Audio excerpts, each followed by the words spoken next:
Okay then, Simon, so how has the year gone for you? It's gone very quickly. There's been an awful lot that we've had to do, set down a foundation for a new role in public life, but I'm pleased with the way that it's gone. And you're kind of the forefront of this new system. Have you felt that it's been quite difficult to set it up from scratch, or have you found it quite easy to pick up? It hasn't been difficult, but it hasn't been easy. It's been a challenge.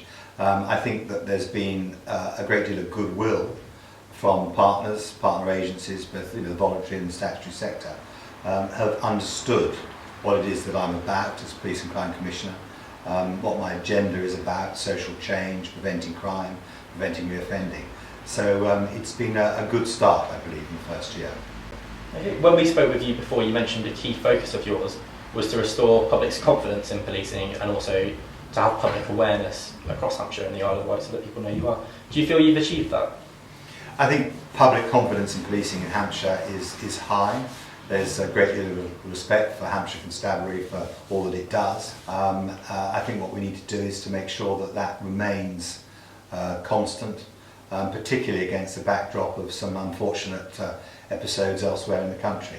With an organisation like a police force, which is in effect exists nationally, if something happens in one area, there is a thought that it might be happening in all areas, which isn't the case. I mean, Hampshire Constabulary, I think, has got a good brand recognition, if you like. Okay. West Midlands PCC Bob Jones, he criticised the role recently with one of his key focuses being about the low turnout that was at the previous election. Do you feel that that's going to change now? People do know what the role is, they're going to get involved with the votes when they come around next time? Well, I hope so, and certainly right from the beginning I've realised and said that one of my responsibilities is to raise awareness amongst the public of what police and crime commissioners can bring of benefit to society. Bob, he's a lovely old duck. He's been around the pond several times, but he's never thought that police and crime commissioners is the right way to go. I think now he's in a majority of one, but he's making his views heard, which is fine. I don't agree with him. One of the other statements that he said was that there was £100 million spent so far on making police accountability less effective. Is that a fair comment, or is it more grouping people together nationally and not looking at local levels such as Hampshire? Well, I mean, I don't know where he got £100 million from. When I challenged him on the methodology of his whole report, he seemed to be finding it quite difficult to explain how he got to it. What I'm guessing is that he's evaluated the cost of police authorities of the previous organisation of being about £100 million. In terms of Hampshire, the budget for the police authority was just short of £1.5 million. The work that I'm doing is coming in at less than that, only just, but less than that. But the responsibilities I have and the work that we're doing with the team here is far greater. So in terms of value for money, the public are getting more for their money out of police and crime commissioners than they did out of police authorities. You touched on it just there, and also you said when we spoke last week that there is still a value in the police and crime commissioners, but that you still need to prove yourselves. Do you know which areas you need to prove yourselves in, or where that value is in police and crime commissioners? I think the value is that police and crime commissioners are the only individual in public life that has a responsibility to work across all statutory bodies, and indeed with some voluntary sectors across Hampshire. So there's no other elected individual who has to work with the 4 main local councils, with 15 community support organisations that we have, in order to deliver the agenda, which is social change. And that is quite a significant role. And I think it's in that significance that there are the opportunities to bring about social change. See fewer young people, particularly, but not exclusively, preventing crime getting involved in the first place. So there is the opportunity that police and crime commissioners offer. Definitely. We saw on Twitter that you referred to Bob Jones's school report style as a one-size-fits-all analysis.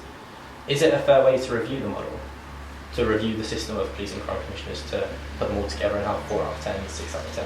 I don't think so, and nor do I know how he came to 4 out of 10, or 6 out of 10, or 3 out of 10, or whatever it was. We are all doing it differently, and I think certainly 12 months is not long enough. to assess how each individual police and crime commissioner is doing. And to an extent, that assessment will be made by the electorate at the next election in 2.5 years' time. Okay, and Home Secretary Theresa May has stated that the model hasn't worked as well as she had hoped for improving accountability. Why do you personally think that is? But I think what she's also said is how successful we've been in Hampshire. And what we do in Hampshire and the Isle of Wight is most important for me. So both she and Damien Green have commented on how we're working well in Hampshire and Isle of Wight with partners, and how the level of crime is continuing to reduce, how we're managing the budget to be cost effective and efficient. So I think again, residents of Hampshire and Isle of Wight need to look and judge and assess how I'm doing as their police and crime commissioner, and not view me through the eyes of failures made elsewhere. It's slightly irrelevant to the one you're on, but Theresa May also mentioned that you had been investigated by the IPCC. Some of the viewers may not be aware why that was. Do you mind explaining briefly? I know obviously those concerns have been dismissed. Yeah, I mean, we will always get complaints against police and crime commissioners, and if it is a complaint that it could be of criminal nature, then it has to be investigated by the IPCC, which has happened in my case. It was a complaint made against me by the candidate that came second in the election last year. Motivation for making that complaint, people will make their own judgment upon that. The important thing is that it was investigated properly and thoroughly, and there were no grounds for the complaint.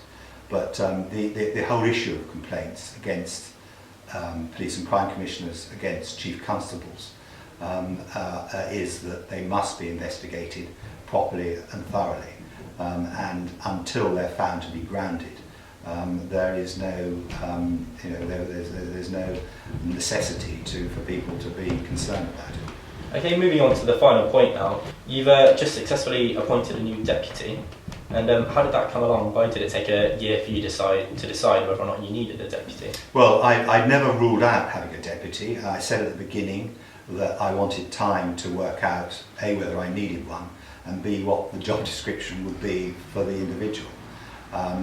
Yes, it was nearly a year. I think as I began to realise how much interest there was in what I was saying, in working in partnership so extensively, people were and are expecting me to deliver.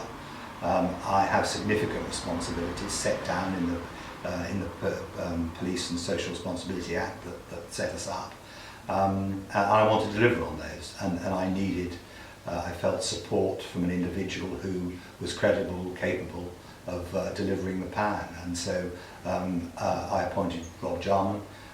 He was confirmed by the Police and Crime Panel, and we're now working together into the future to deliver for the residents of Hampshire and the Isle of Wight. Okay, and do you think, you mentioned that Mr. Jarman will offer you that support that you need, that his wealth of experience is perfect for the role? I think he's eminently qualified. I mean, he has a police background, which you know. He's also got quite a considerable academic background in law and criminology, and he certainly brings a fount of knowledge and experience, which I think is very good for the role. And I'm not aware of another deputy who is as highly qualified as Rob is. Okay, I know you've got a busy day today, so thank you very much for your time. Thanks for your your interest. For the interest. next couple of years. Thank you. Thank you. Is that all right?